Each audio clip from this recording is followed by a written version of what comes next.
If you saw the Kraft Heinz stock crater last year and think about buying it right now at around $24 a share, stay tuned. I'm going over the problems Kraft Heinz was facing and why the stock price fell so hard compared to the competition. I will also discuss the numbers, risks and opportunities I see in the Kraft Heinz stock, so make sure to watch the video to the end. Hi guys, this is Dan from the Investment ABC, and in this video I'm going to talk about a well-known company, Kraft Heinz, which stock was underperforming the Dow Jones Industrial Average significantly before the crash we saw in 2020. Kraft Heinz is a consumer, non-cyclical food company with strong brands like Heinz Ketchup, Philadelphia, Capri Sun, Weight Watchers, and many more. For me, especially the Heinz ketchup is a very strong brand because you can just taste the difference between the original Heinz ketchup and a cheaper one from other discounters. Let's have a look at the history of the company first and understand the company structure. In 2012, Kraft Foods split into Kraft, the grocery arm of Kraft Foods, and Mondelez, the snacks arm of Kraft Foods. In 2013, Warren Buffett and 3G Capital bought Heinz for 23 billion US dollar and took Heinz private. In 2015, they brought Heinz public again and merged it with Kraft into Kraft Heinz, which is currently one of the biggest food companies in the world. Back in 2015, Warren Buffett and 3G Capital owned together 51% of Kraft Heinz, so they had the majority of votes and could do whatever they wanted to do with the company. In 2019, 3G Capital started to sell out their position in Kraft Heinz. If we have a look at the current top stakeholders as of April 2020, we can see that Warren Buffett's Berkshire Hathaway is the biggest stakeholder in Kraft Heinz with 26.66%. After that comes Vanguard Group with just 4.51%. What we can see is that 3G Capital totally sold out on its Kraft Heinz position, while Warren Buffett is still holding all his shares. 3G Capital selling all of its stake put a lot of downward pressure on the stock price. So it is no surprise that the stock price declined by more than 74% from its peak to currently now at around $24. The monthly chart looks pretty scary, but as a value investor, I don't mind catching falling knives and averaging down when the company is undervalued. We can ask, why did 3G Capital sell its shares? 3G Capital is famous for investing in companies, cutting costs and increasing the operational margin. But in the case of Kraft Heinz, the strategy did not work out.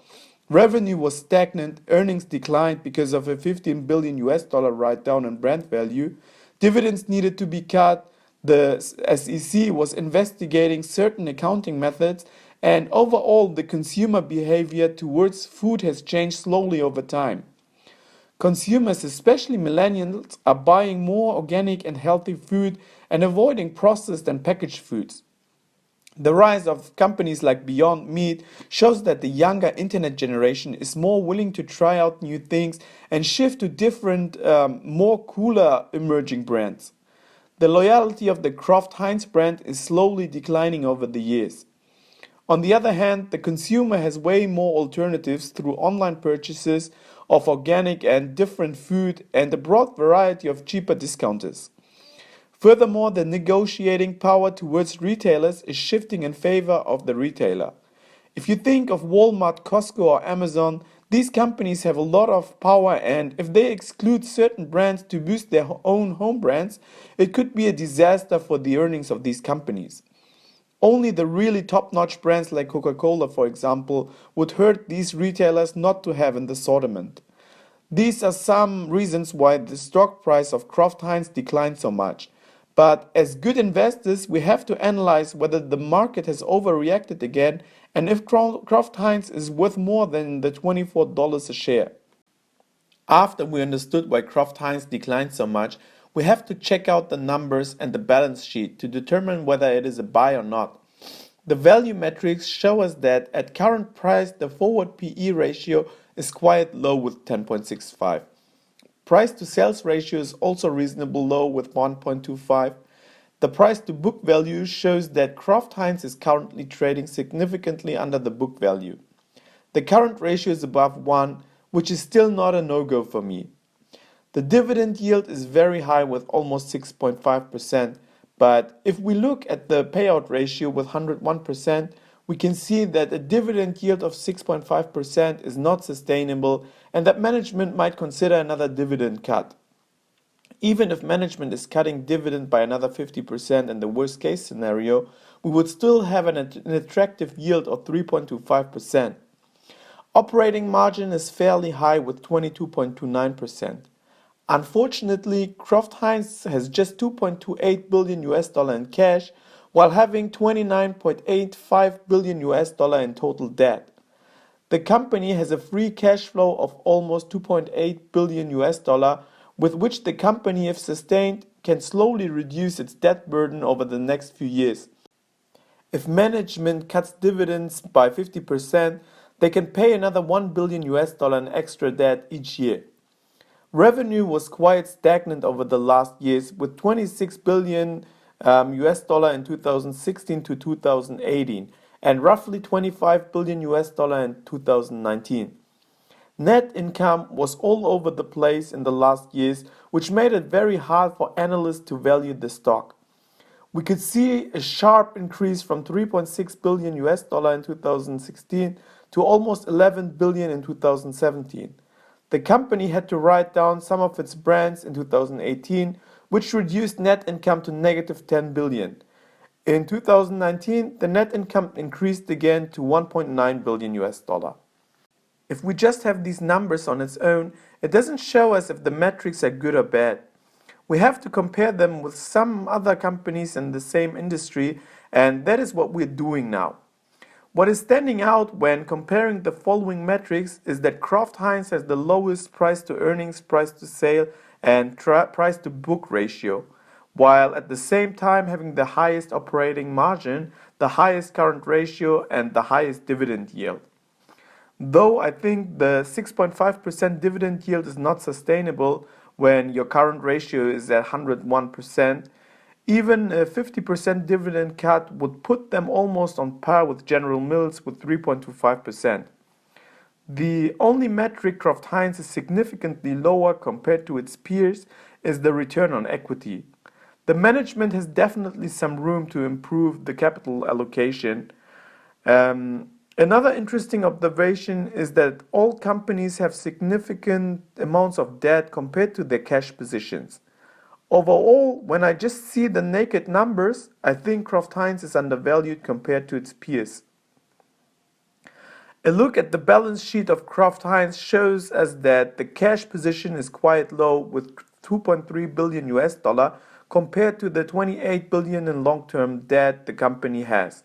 Furthermore, I don't like the relatively high amount of goodwill and intangible assets on the books. We had significant write-downs in the past, which could also be a possibility in the future if the company, for example, notices that the amount they have paid for a brand was just too much. The higher the amount of goodwill and intangible assets, the higher the risk of miscalculation or fraud. I don't want to say that Kraft Heinz's numbers for goodwill and intangible assets are overinflated. I just wanted to point out the risks here.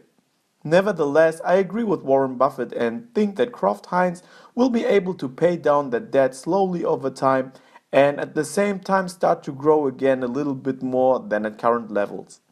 The global issues the US and most of the world is facing right now won't hurt Kraft Heinz's business like many others. On the contrary, it might even boost their earnings. People will buy more packaged food, which is longer durable, and store more in case of problem with the supply chains. Furthermore, people won't have too much money left during a recession to buy expensive organic food. If Kraft Heinz is using the recession to buy some good growth companies with promising brands when prices are cheap, they might be one of the few winners when the economy turns again. Very positive is that a lot of bad news is already priced into the stock of Kraft Heinz, so that there is a lot of upwards potential when they achieve the turnaround and growth. Bernardo Hayes had to leave Kraft Heinz last year to make room for Miguel Patricio from Anheuser-Busch, where he was Global Chief Marketing Officer. Before that, Patricio worked at other consumer product companies including Philip Morris, Coca-Cola, and Johnson & Johnson. I don't know how good Miguel Patricio will be as a CEO, but I know that it is very important for Buffett to invest in companies with a loyal and vigilant leadership. So I think he did his due diligence on Miguel Patricio. In the Kraft announcement, Patricio said he hopes to, quote, capitalize on the growth opportunities that exist in the rapidly evolving food industry. He told the Wall Street Journal that some of the Kraft brands, quote, are a little bit dusty and we have to rejuvenate them. Patricio Miguel's strategy is to grow the existing brands organically instead of the stringent cost-cutting under 3G capital management. Kraft Heinz acquired Primal Kitchen, a young and vibrant company primarily focused on condiments, sauces, and dressings, including mayonnaise, salad dressings, and avocado oil, with growing product lines in healthy snacks and other categories. It also acquired Ethical Beans, a Canada-based leading roaster of 100% fair trade certified organic coffee.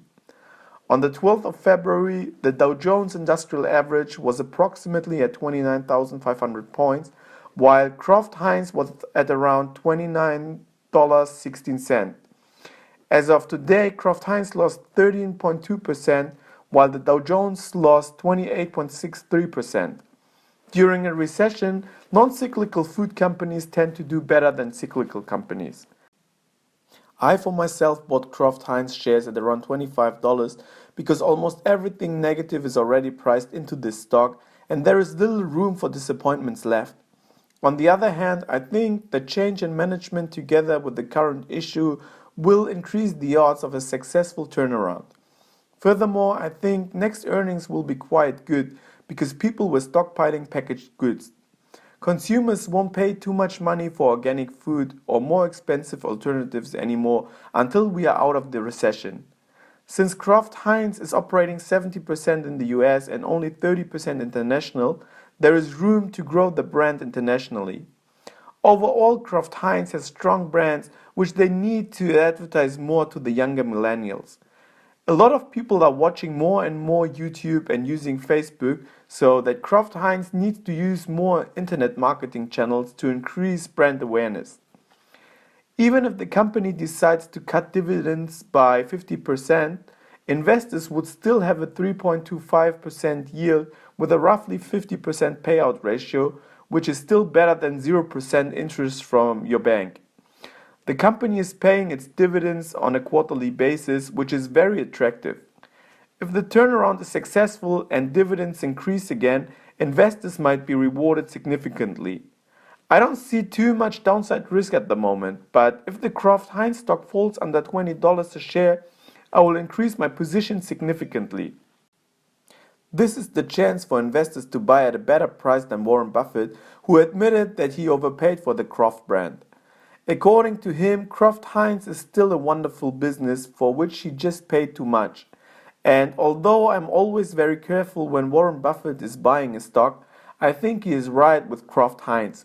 Furthermore, I have a feeling he took advantage of the decline and bought more Kraft Heinz shares in the low 20s. We will find out when Berkshire is announcing their purchases soon. If you like this video and want me to do more independent stock analysis on companies which I like, please hit the like button to support the channel, share, subscribe, and leave a comment for the YouTube algorithm. Thank you guys and see you in the next one. Bye.